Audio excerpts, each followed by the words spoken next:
এই মুহূর্তে যারা আমাকে শুনছেন সবাইকে আসসালামু আলাইকুম। আমি এখন আপনাদেরকে এমন কিছু আশ্চর্যজনক তথ্য জানাবো যা জানার পরে আপনাদের সবার চোখের ঘুম উধাও হয়ে যাবে।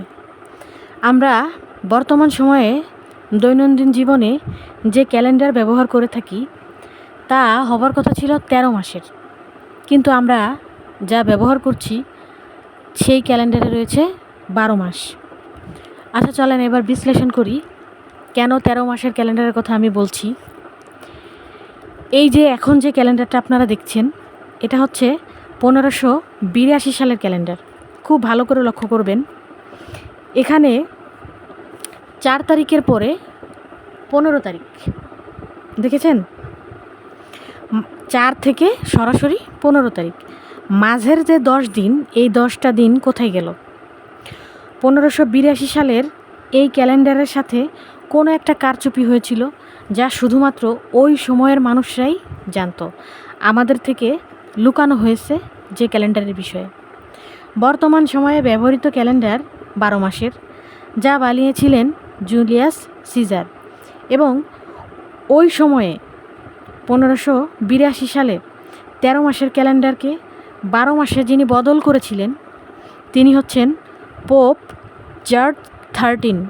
পোপ জর্জ 13 তিনি জর্জিয়ান ক্যালেন্ডার বানিয়েছিলেন, যা বর্তমান সময়ে 2025 সালেও ব্যবহার করছি। এবং জুলাই আগস্ট যে দুইটা নাম তা রাখা হয়েছিল জুলিয়াস সিজার এবং আগাস্তা সিজার, এই দুজনের নাম অনুসারে। আপনি আরও জানলে অবাক হবেন, এই 13 মাসের ক্যালেন্ডার 1582 সালের এই ক্যালেন্ডারে প্রত্যেক মাস ছিল 28 দিনে, এবং 28 মাসকে আপনি যদি 13 দিয়ে গুণ দেন তাহলে আসবে 364 দিন। এবং আপনি দেখুন ইংরেজিতে যে সেপ্টেম্বর, যে সেপ্ট, এই সেপ্টের মানে হলো 7, এবং অক্টোবর, অক্ট এর অর্থ হচ্ছে 8 ওই সময়ের ভাষা অনুযায়ী। কিন্তু বর্তমানে দেখেন অক্টোবর মাস আসে 10 মাসে এবং সেপ্টেম্বর মাস আসে 9 মাসে। এই 13 মাসের ক্যালেন্ডারকে চুপচাপ বদল করে দেওয়া হয়েছিল আমাদের থেকে, আমাদের চোখকে ফাঁকি দিয়ে, আমরা যার বিষয়ে কিছুই জানি না। এবং সেই ক্যালেন্ডারে এমন কিছু ছিল যা আমাদের কাছে আজও অজানা। এবং ওই 13 মাসের রহস্য শুধুমাত্র 1582 সাল এবং তার আগেকার যে মানুষগুলো ছিল তারাই জানতো। এরপরে চুপচাপ ক্যালেন্ডারটা বদল করে দেওয়া হয়, যার বিষয়ে আমরা কেউই, বর্তমান সময়ের কেউই কিছু জানি না। এবং আপনি আরও জানলে অবাক হবেন, বর্তমান সময়ে ইথিওপিয়া নামে একটা দেশ রয়েছে, যে দেশে এখনও বর্তমান সময়েও 13 মাসের ক্যালেন্ডার তারা ব্যবহার করে থাকে।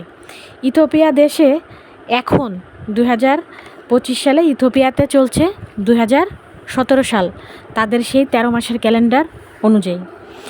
এবং আপনাদের নিশ্চয় মনে আছে একবার গুজব উঠেছিল যে 2012 সালে দুনিয়া ধ্বংস হয়ে যাবে। আপনি জানলে অবাক হবেন, যখন 2020 সালে করোনা এসেছিল তখন কিন্তু ইথিওপিয়া দেশে 2012 সালে ছিল। তারা কিন্তু এখনও সেই 13 মাসের ক্যালেন্ডারই ব্যবহার করে।